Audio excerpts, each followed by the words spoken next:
Hai, salam sejahtera. Jumpa lagi dalam pelajaran pendidikan agama Kristen dan budi pekerti kelas 6 dengan tema memberi dengan rela dan hati yang gembira. Oke, are you ready? Let's go, kita mulai. Hai teman-teman, kalian tahu ya lagu Persembahan Kami? Lagu apa ini? Benar, lagu yang dinyanyikan ketika kantong persembahan diedarkan. Teman-teman, ketika kita mau berangkat ke gereja, pasti orang tua kita memberikan uang untuk kolekte. Nah, pertanyaannya, berapa yang kita masukkan ketika kolekte itu diedarkan? Seluruhnya atau setengah aja? Yang lainnya aku simpan buat jajan. Atau waktu kita memberikan persembahan dengan hati yang kesal atau dengan bersukacita?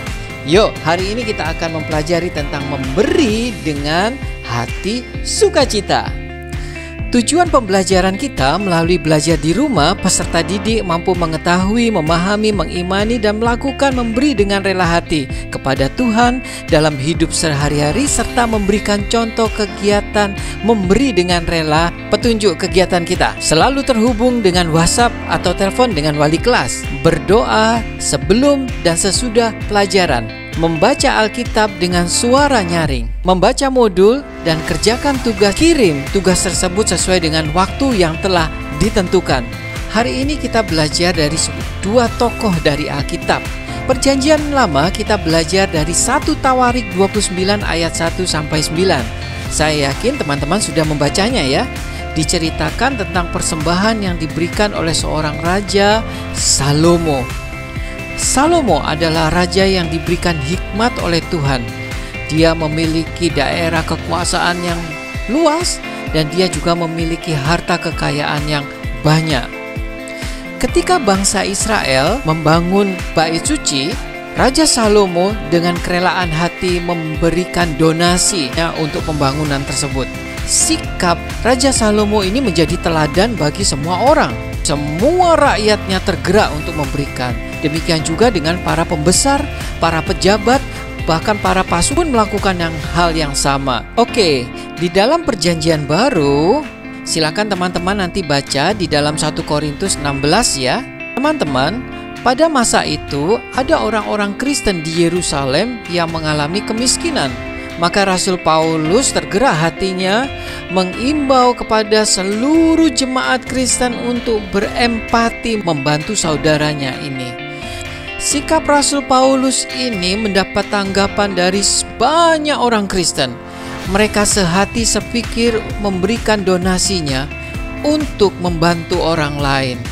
Nah teman-teman, dari cerita dua tokoh ini kita bisa belajar tentang memberi. Memberi itu bukan dilandasi dengan keterpaksaan, tetapi oleh karena rasa untuk memberikan yang terbaik kepada orang lain dan kepada Tuhan. Menurut Kamus Besar Bahasa Indonesia, kata memberi adalah menyerahkan, membagikan sesuatu. Dalam konteks Kristen, memberi adalah mempersembahkan untuk Tuhan dan terutama juga untuk sesama manusia yang sedang mengalami kesusahan. Nah, apakah kalian sudah melakukannya? Teman-teman, memberi itu harus dengan sukarela, tidak boleh terpaksa atau sedih. Harus sukacita karena Allah telah memberkati kita terlebih dahulu. Teman-teman, kita memiliki keluarga yang merawat kita dari kecil hingga saat ini. Khususnya pada masa pandemi ini kita masih bisa makan, minum, dan diberikan kesehatan, dan juga masih bisa belajar daring. Itu oleh karena berkat dari Tuhan. Banyak loh orang lain yang terdampak pandemi. Mereka kehilangan pekerjaan, kehilangan keluarga yang terpapar, dan kehilangan kesempatan untuk bertemu, bahkan tidak bisa beribadah di dalam gereja. Bersyukur kita yang masih bisa melakukannya. Oh ya, ada sebuah lagu. Hitung berkat satu persatu, kau niscaya kagum oleh kasih-Nya. Lagu ini mengajarkan kepada kita untuk menghitung berkat Tuhan yang diberikan setiap hari. Hitungnya bukan dari yang gede-gede ya, tapi yang dari kecil-kecil aja. Bangun pagi kita bisa menghirup udara yang segar, kita bisa mendengarkan suara burung, bisa membaca dan berdoa itu adalah berkat Tuhan yang kita alami setiap hari. Kadang-kadang kita tidak pernah sadari loh teman-teman. Oke, lalu bagaimana sikap saat memberi? Yuk kita buka di dalam Alkitab Ulangan 15 ayat 10. Demikian firman Tuhan.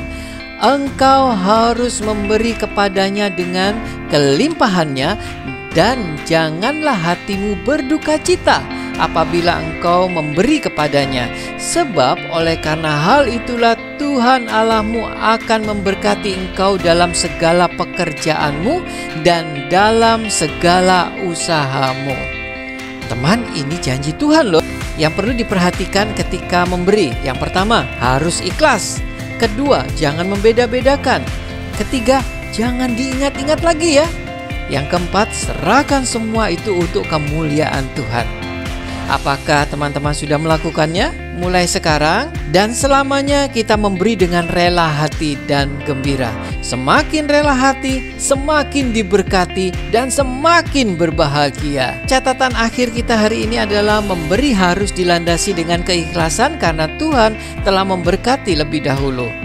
Memberi adalah perintah Tuhan dan para tokoh Alkitab telah memberikan contoh. Sikap memberi harus dilatih sejak kita masih kecil. Sampai di sini dulu perjumpaan kita. Mohon maaf jika ada kata dan tulisan yang tidak berkenan. Sampai jumpa lagi. Tuhan memberkati. Bye-bye.